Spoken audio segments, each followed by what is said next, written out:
So far, we have explored history and mythology and parallels between Prince Ram and Prince Kunala, son of Ashoka. Parallel between Ram and Lakshman and Sena and Guttika, two brothers who crossed to Sri Lanka and defeated Suratissa. We found the coincidence or back to back birth dates of Ashoka and Ram. We saw the probable origin of Ram from village called Ramagrama, which was the first village of resistance against Ashoka. But this is not sufficient. These two streams should meet. The book and history must meet objectively. There must be some common thread which is common in both Emperor Ashoka and history and Ramayana. It is there.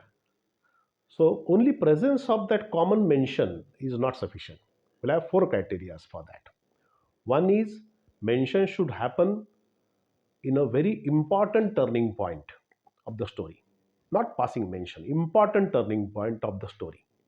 Second thing, that mention should have the same context in book and the same context in history. Third, it should come from a reliable source. And fourth, it should be confirmed by two or more other sources. Then we can say that there is some connection between history of Ashoka and Ramayana as a book. Let us see. Let us go to the most beautiful part of Ramayana. That is Sundarkand. That's why it is called Sundarkand. It's the most beautiful. You should read that. Sundarkand is based on Hanumana jumping from India, landing into Sri Lanka, and exploring, searching for Princess Sita. Now, like you and me, suppose if you search for a kidnapped person like Sita by Ravana, where will you search for? Naturally, you will search into palace itself, the Antapur, or the inner courtyard or private courtyard of Ravana. Sita is not there. I will explore into jail. Sita is not there. I will explore into caves or difficult situations. Sita is not there. Then where is Sita? So he is wondering, Hanuman is wondering on the walls of Sri Lanka city where she can be. And he happens to see one very, very beautiful forest. Now, this is not a natural forest, it is an artificial forest.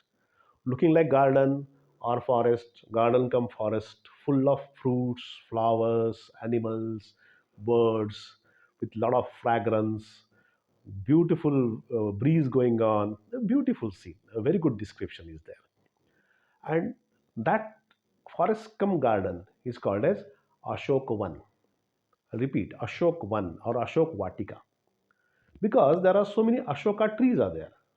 Remember, Ashoka tree is the only tree in India who is named after a person, Ashoka tree. Now, this Ashoka tree is not the only tree there. So many other trees also are there. Champa tree, Chandan tree, Naga Vriksha. So many flowers and trees are around.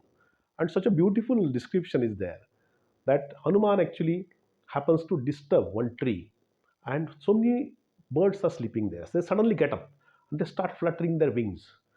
And the wing flutter is so much that wind currents caused by these trees affected on the tree causes dropping of so many flowers. There's a shower of flower on Hanuman, so much that Hanuman is almost buried into mountain of flowers. Such a beautiful description, such a beautiful forest come garden, but is deceptive. It is not a forest, it is not a garden, but it is a prison. At the center of that, there is a prison, and in that prison, Sita is kept. Now, this Sita being kept in a prison which doesn't look like a prison, it looks like an artificial forest come garden, very attractive. It's a very unusual description of a prison.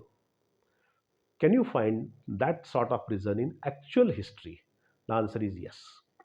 The source is reliable again. That is Buddhist literature itself talking about Ashoka. Now, this Buddhist literature is with a purpose. They want to propagate the faith. So they describe Ashoka into black and white. Before conversion to Buddhism, very bad guy. It's called Chanda Ashoka. After conversion to Buddhism, very good, pious, and nice, good boy Ashoka. Now, to highlight that, maybe they have painted before that event in a very bad way, after that event in too good way. The truth may be in middle. We don't know the truth exactly whether that 180-degree conversion into human mind can happen or not. But the description is very, very is not good actually. This means like we can't share also so many things. But just to give a glimpse, Ashoka came to power after killing 99 of his brothers and cousins. Ashoka was very insecure about his looks. He was ugly, his skin was rough, and this truth was told by one wife to another wife. He was so angry that he killed 500 of them. 500 of females, he cut their heads. He was tyrant. So one minister was plotting against him. So in anger, he killed 500 his ministers. And this torture and killing and butchery and all those things was happening very systematically in a place called as Ashoka's hell. Hell means Narak. Now, this Ashoka's hell description is again there's a prison cum torture chamber at the heart of the city, Patliputra, today's Patna. And it was surrounded by beautiful trees and flowers and fruits and birds and animals so that any outsider will feel this is a very nice place to go. And many people will enter unknowingly. One who enters cannot leave. Whether he is guilty or not, doesn't make any difference. He will be tortured for sadistic pleasure. So this sadism was there. Now this sadism also was not just wanton sadism. It has got a philosophical basis.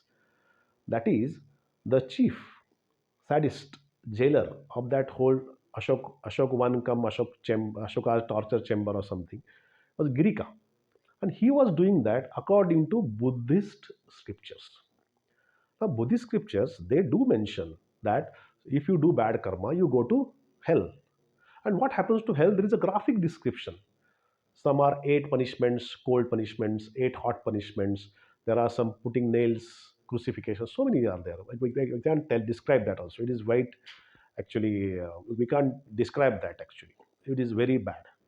And those rules were strictly followed word to word in that Ashoka's hell. Now, you can see the discrepancy here. Buddhist idea of torture was being followed, but he was not a Buddhist, Ashoka. This looks a little bit hard to believe or something, but it was there. But, but those sources believable, is it? There is a structure, so we should find some archaeological evidence for that. It is there. Archaeological evidence was unraveled, nothing but into heart of Patna city near Shitala Devi temple. Presently, there is a something called a cylindrical structure, underground structure. It's called as a well. There is water at the end. It's called Agam Kua. Agam Kua means a well whose bottom cannot be found.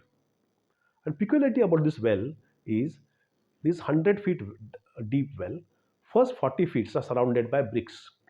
Last 60 feet are surrounded by wooden rings. Who will put wooden rings at the bottom? Bottom last two-third of well is a very unusual well. It is said that there are so many wells were there and they were connected to each other. They were nothing but torture chambers at the time of Ashoka. It is called as Ashoka's hell now also. Now, this particular thing has been confirmed by two Chinese travelers. One is Yuan Shang. He mentions in his book that so and so Ashoka's hell existed in Patliputra or today's Patna, and he describes the signs and all those things. Before that, also, one traveler came, Fa Xian, and he also mentions about that. This is mentioned in many Buddhist scriptures and confirmed by archaeologists by scientific methods. That is a historical archaeological site. The news of this Ashoka's chamber of hell, torture chamber, is so powerful that still it is considered to be by folklore that earth and Narak, there is a Patal connection is that particular Ashoka's hell. And if you throw coins into that, the actually coins go into Narak. So many people, to keep the people in Narak happy, they keep on throwing coins there. Even Mughal emperors also have thrown golden coins and silver coins. Why to take a risk this one? So they have thrown coins. This water is never drunk. It is not considered fit to be drunk because it is supposed to be poisonous because of the torture and agony, a lot of pain undergone by previous people in previous generations. So this Ashoka's hell was demolished, according to scriptures by Ashoka himself, or maybe by people. We don't know. But that peculiar description of Ashoka's hell or prison being surrounded by beautiful forest, so that it should not look like a prison, and beautiful trees, flowers, fragrance, and again in Ramayana, Ashoka Vatika, it looks like a forest. At the center of it, actually Sita is imprisoned. That is not enough. If you read this particular Kand very carefully, you find some discrepancy into popular imagination that Sita is found. Hanuman is sitting on the Ashoka tree, she is below the Ashoka tree, and he finds it is not actually part of Valmiki Ramayana. Valmiki Ramayana specifically mentions that Hanuman is hiding on Ashoka tree, but he finds Sita in an open chamber, white colored chamber surrounded by thousand pillars, open chamber, and specific name given in Valmiki Ramayana is Chaitya, Chaitya Prasadam, Chaitya. Now this word Chaitya is very peculiar. Chaitya word is specifically used for Buddhist monuments. Buddhist monument, meeting hall or prayer hall, which is open to air, surrounded by a lot of pillars and by arches and all those things. The stone replicas of the Chaityas are still there in Ajanta, Ellora, Karla, Bhaza, Barabara caves, so many places.